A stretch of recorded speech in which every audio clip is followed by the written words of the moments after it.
My people, update. No be small something. This video so they come from Okongwu Dibia, my people. No be small saga na they go on social media. No be small wahala, my people. Things are really happening. You get one audio record when Jpac can release, my people, over Eze Obi. Say Eze Obi not try. Say Eze Obi this katakata when they grand when they come hold Akwa Okuku. Say Eze Obi bring out 500,000. No only 500,000. Now Eze Obi take assist. Why million euro? Come they find way when they go take release Akwa Okuku. They pray for Akwa Okuku. Do many things. I listen to that conversation. As I dey talk to Nana, Okongwu Dibia don't come out to come talk the matter as it go be, my people. No be small something. He say why Jpac they talk like that? Why Jpac they talk like that? Say everybody try. Even Ogbanjo, even pastor, even many people say they pray for Akwa Okuku. Say nobody will not try for this matter. My people, waiting on a reason for this issue. Waiting Okongwu Dibia talk whether it dey right or not. Make una still leave on a opinion on the comment section there.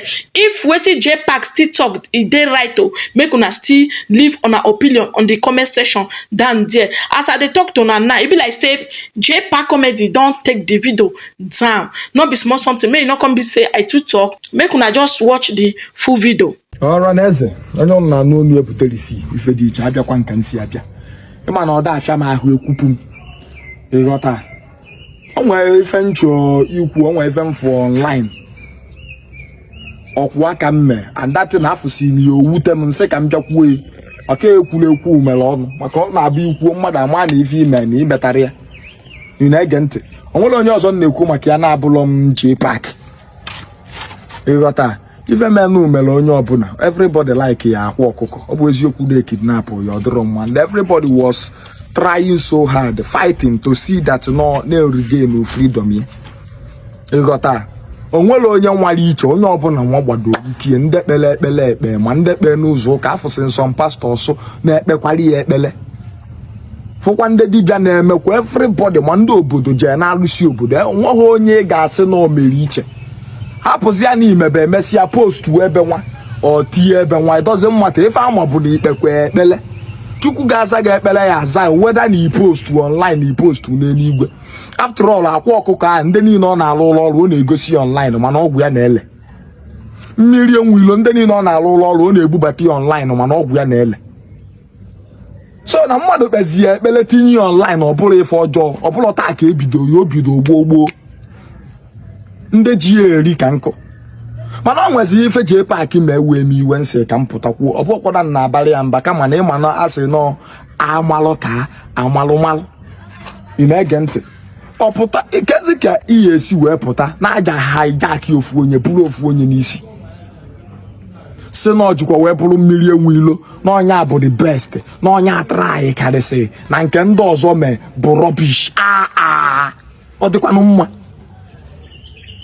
Tomi onwere onye try iche, everybody try their best. Onwere onye mma ma mmiri enwilo ma ọgaji iko ma ndị obodo ma ife nwanụ, everybody tried, everybody deserve accolade. Onwere onye kpọ akwa si iche, onwere onye love akwa iche. Ka ya pukene mu politics ya ọdịrọ mma. Amara na na-eme ka ewelite mmụọ nke mme. Okay, mgbe nne nje na mmiri jekpe ekpele mkpe.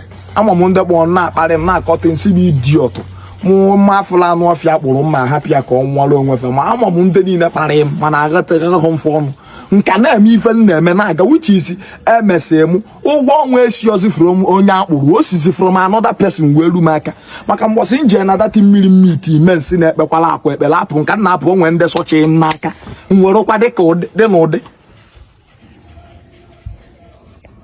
ndị dị nnekpele akwa ekpele ka nkụ. Ọ bụzi ka ihe eji wee pụta sị na mmiri enwilo na ọtara anyị mụ na onye agbara afa nwa ọgba gbasịa gbapụta akwa who told you?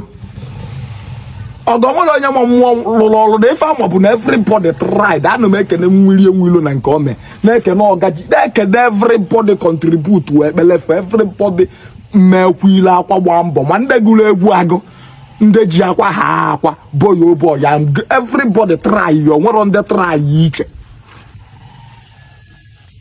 Jpac ọga nke bụ and I like gị ịghọta mana ị na-ekwu ụfọdụ okwu na-atụ ya aka ka a hapụ iji efụtala ka ya sị na onwe ndị echu separate nya na akwa ka sọsọ ka nya na ndị atọba ọ dịzịa ka onwe ndị a na-ahọ si stop anyị ọ bụla ife aka anyị n'idi anyị ncha niile bụ ndị Igbo anyị bụ nwanne ịma na-emegharị ya nkwụasị Okongwu you are a small boy onye na-ekwu na comment section you are a small boy ọ na-ekwu ka ya sị na onye amụọ maka na nwa obere ahụ na nke a gbasara ma ọ bụrụ ife m na-ekwu bụ ka anyị hapụ nụ this politics ka anyị wepụ politics n'ife niile anyị na-eme.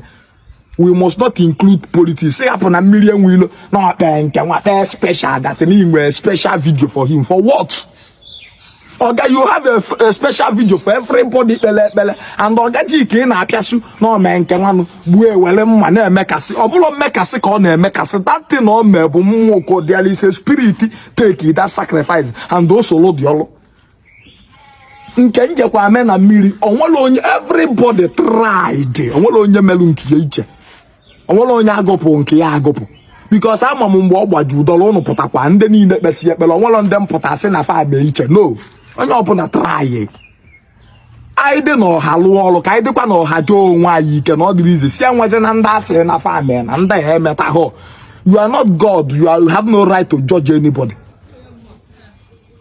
Ịnọghọ na mmụọ akpọteghọ na nlọgosi nekwa mmụọ je lụọ ọrụ nekwa ndị mee ife a iche no so si ekwuzi na ife afọ a na-ekwu afọ ndị vidio wutekwa ọmụ nsị ka m bịa adreesị ya this issue kịta ana m anya adreesị ya kịta ọ bụ dị iso wee kpele akwa ekpele na nzọpụta ya o nwere ife ya emeghị ọ bụ na iso gba mbọ ka ọ pụta ka ọ hapụ inwe ife mee o nwere ife ya emeghe ya dị ogologo ndụ na ahụ isi ike and anụ m ekwu na ife ọjọọ ama mmedụ ememe ya fọzi ya nọ ma bịa kpebere na ị ga-afụ dị ife ọjọọ anya ekpele na ekpele everybody so wee kwulu akwa okwu a sị na ọ ga-adị ilu nwoke mma dị ilu nwaanyị mma ma ndị ekpele nụ ma ndị ekpele ọnya dị ilu onye ọbụla mma mụnwa na-ekwu onwere onye mee iche ma mmiri enwe ilo ekwe ekpele gbaa afa sị na ọya apụta ọ ga-adịrị na mma